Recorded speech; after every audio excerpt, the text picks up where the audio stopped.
On entretient beaucoup ce grand parc avec les Amis de la Nature, 2 vendredis par mois, essentiellement pour ramasser le feuillage, ramasser les branches mortes, faire les tontes et puis aussi réparer tout ce qu'il y a à réparer. Évidemment, quand on parcourt ce parc plusieurs fois par mois, on se rend compte que ce parc n'est pas vraiment en très très bonne santé.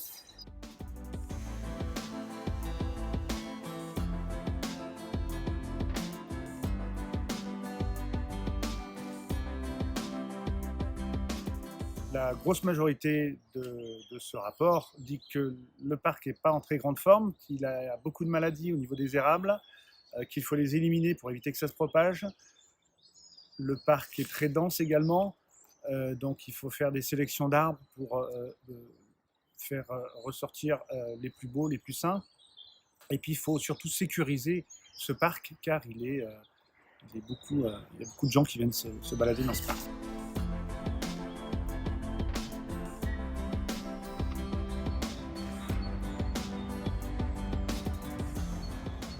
Là-dessus, il y a 29 arbres qui ont été sélectionnés comme étant dangereux, comme étant malades et qu'il faut absolument abattre.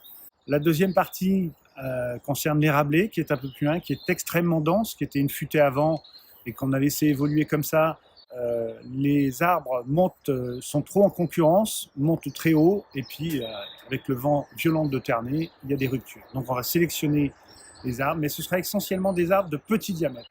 Et puis la troisième partie concerne la forêt communale, toute la forêt du Haut, où là il y a plus de 15 ou 16 hectares, et là il y a plus de 5 km de parcours de sentiers, et là il faut sécuriser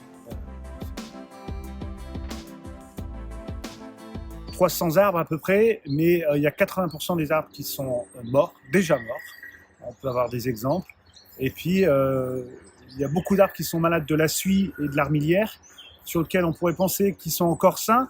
Le problème, c'est que cette maladie se transmet rapidement aux arbres qui sont sains. Donc on est obligé de couper les arbres qui sont malades.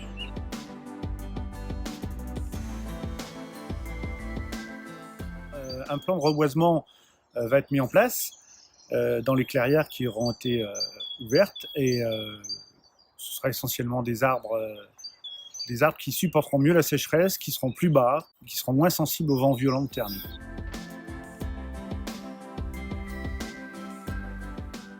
On va sélectionner les différentes parties et on va faire attention parce qu'on rentre dans la période de nidification des oiseaux.